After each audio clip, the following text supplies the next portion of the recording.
Something needs to change. Every January, I get here, and this is the third in a row, and my income completely dries up. I make money from playing gigs, and I make money from teaching.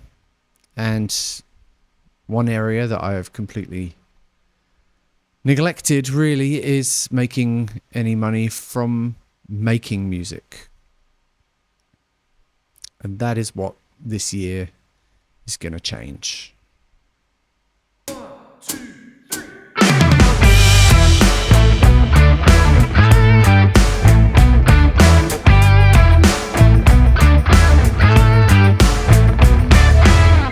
So for as long as I can remember, there was always one thing that I wanted to be when I grew up, and that was a musician. And I am a musician. I first picked up a rusty old acoustic guitar, which was out of tune. I had about 4 strings on it. And I was about 4 years old, and I desperately wanted to learn it. But my mum, in the meantime, showed me how to play a few simple things on an old Casio keyboard, until I got my first guitar lesson when I went to junior school at the age of 7. Growing up, I was always around music. Friends and family were players, and it was a big part of my life. I was inspired in my teens by one of my best friends' mum and stepdad, who were violin players. In fact, Gav, his stepdad, was the leader of the London Session Orchestra. Together, Gav and Jackie recorded string parts on some of the biggest hits of the 2000s. One afternoon, I got a really lucky invite from Jackie. And she took Sam, my friend, and myself out of school in the afternoon. We got on a train, we went up to London, and then we got on a tube, and she took us to Abbey Road Studios. Her and Gav and the rest of the orchestra were recording a session for a band called the Lighthouse Family. They had a couple of big hits back in those days. And Sam and I got to sit at the bottom of those very famous stairs in Studio B, headphones on, and listen to the entire session. We weren't allowed in the control room, unfortunately, while it was happening, but nevertheless, it was an amazing, unforgettable experience. My uncle was also a drummer. He was into his jazz, and each year he ran a jazz summer school, and that took place in France. And a couple of times my brother and I attended that, and on one of those years, one of the ones that we weren't there was a young lad, pianist and singer, who made quite a big impression on one of the tutors. Now, the tutor was called Jeff Gascoigne. He was a bass player, probably still is a bass player. All the tutors that my uncle got on this course were sort of top of their game educators. They all worked in conservatoires and top-end music schools in London. And Jeff was one of those guys. Now, the young lad in question was a guy called Jamie Cullum.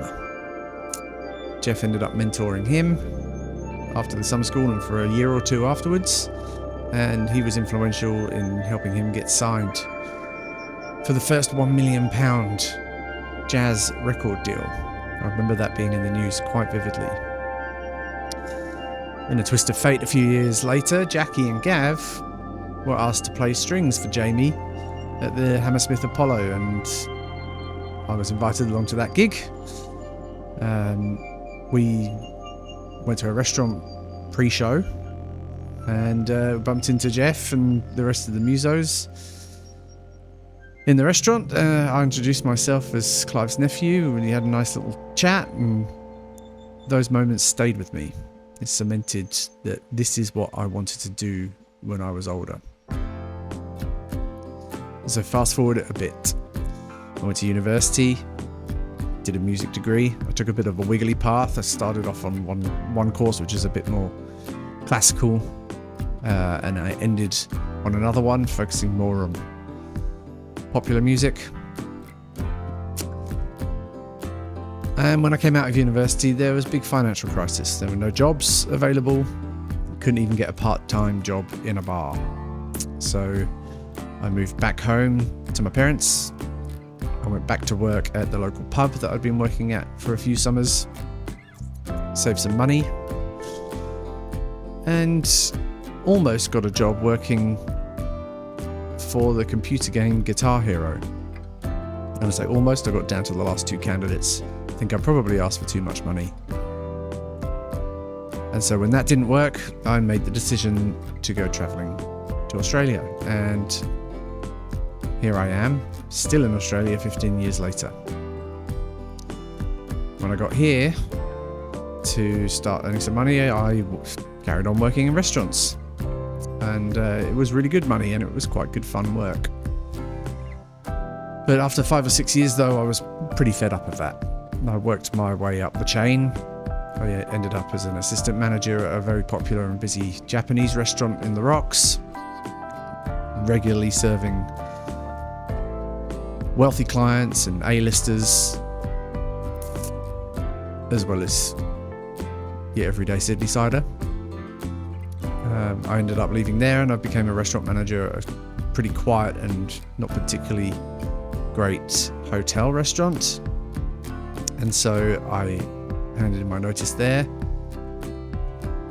and ended up going back into a casual waitstaff role at a very well-renowned restaurant called Key. And I stayed working there for about 4 years. In that time, I had started to make a bit of money from music. I was teaching in the early part of the week, and I'd also found a few outlets for playing gigs as well, cover bands and duos around Sydney and local bars.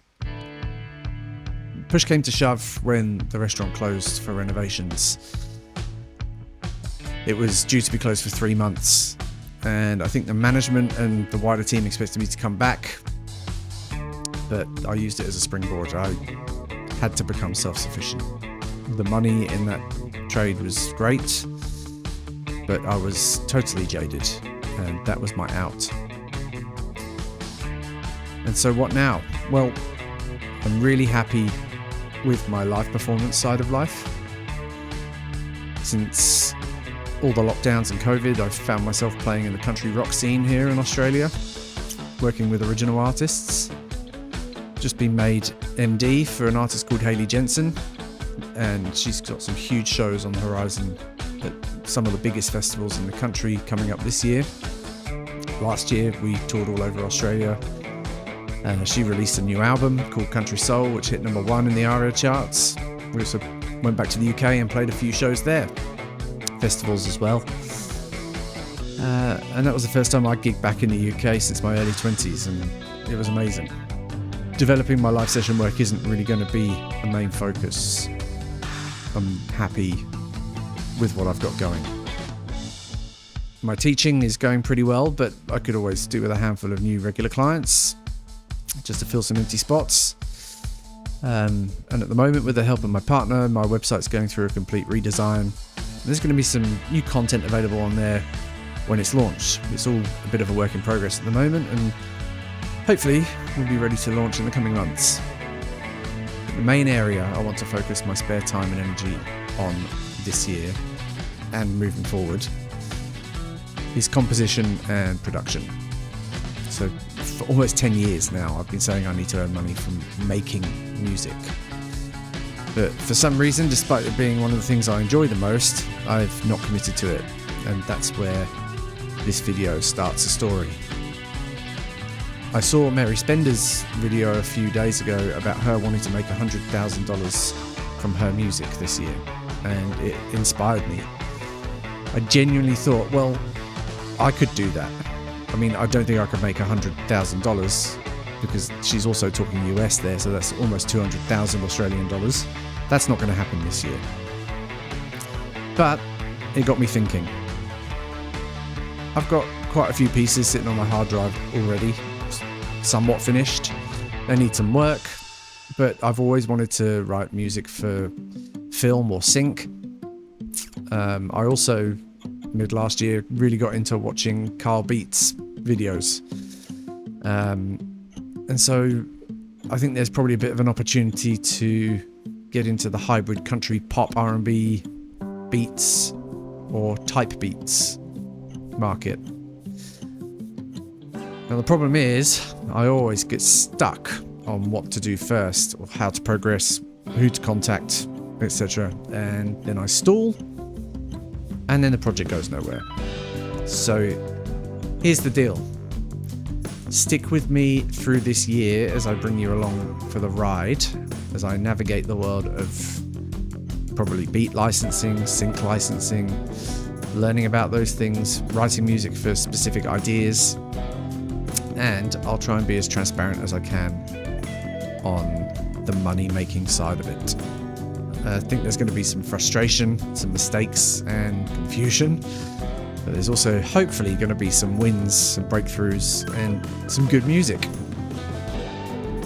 I'm going to set a relatively achievable target of 20,000 Australian dollars to be made in revenue from making music this calendar year.